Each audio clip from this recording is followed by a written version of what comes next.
Biscuit हा माझ्या जिव्हाळ्याचा विषय. ते मैद्याचे असतात, प्रकृतीवर गंभीर परिणाम होऊ शकतात, हे सगळं माहीत असूनही मी या पदार्थाच्या मोहात आहे. वेगवेगळ्या प्रकारची बिस्किटं मी चाखत आलो आहे.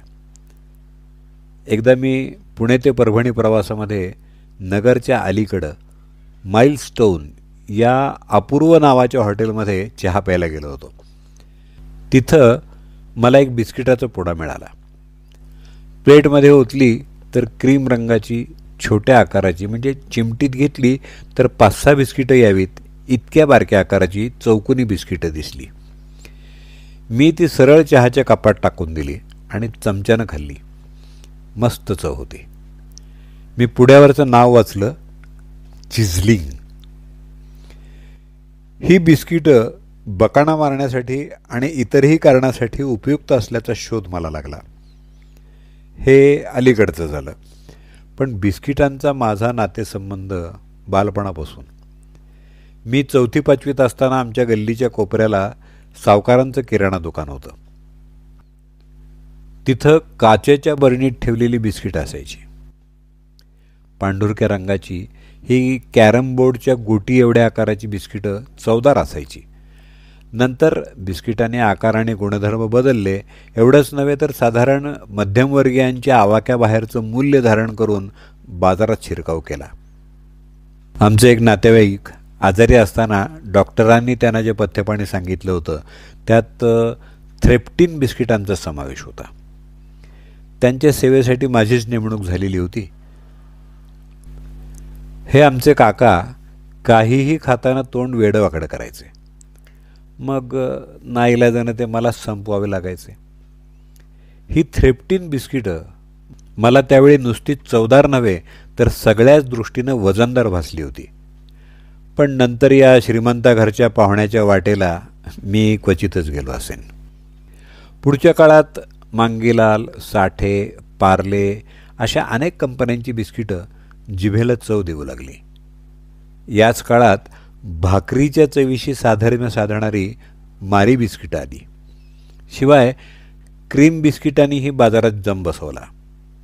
आताच्या काळात मार्केटिंगमध्ये कुणालाही टक्कर देण्याच्या वेडानं पछाडलेल्या रामदेव बाबांची विविध चवीची बिस्किटं दाखल झाली.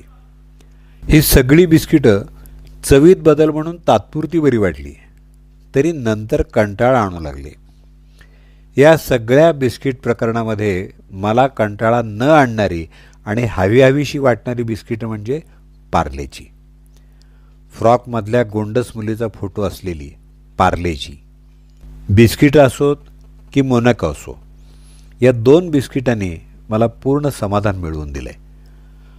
पार्लेजीचं बिस्किट पहा, खरपूस रंगाचं आणि चवीचं. हे बिस्किट नुसतं पाहिलं तरी चहाची तलफ येऊन जाते. या बिस्किटाचं कव्हर काळानुरूप बदललं असलं तरी त्यावरची पोरगी तीच आणि ओंब्यांची फांदीही तीच राहिली आहे, आणि अर्थातच चवही.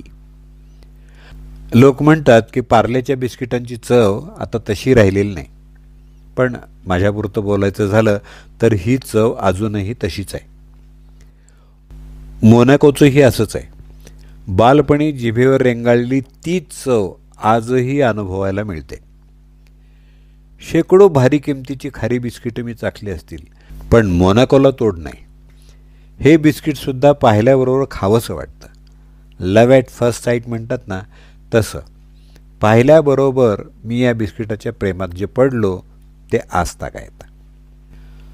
पार्ले कंपनीनं नंतर शेकडो इतर बिस्किटं बनवली, पण या बिस्किटांच्या जवळपासही ती येऊ शकली नाहीत. ती चविष्ट असली तरी चलता है या पातळीवरच राहिली. टॉफी म्हटलं की तोंडात रावळगाव येतं. गोदरेज म्हटलं की डोळ्यासमोर अलमारी उभी राहते.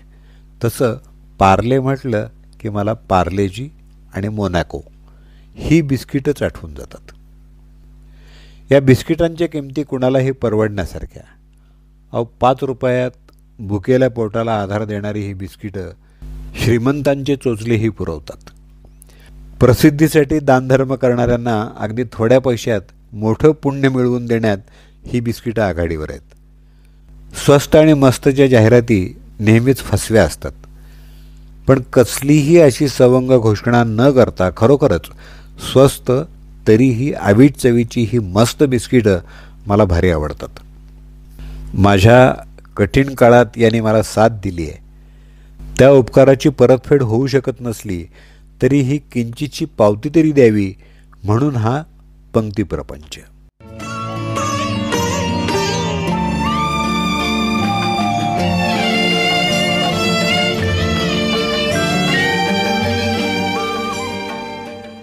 लेखन मंगेश उदगीरकर.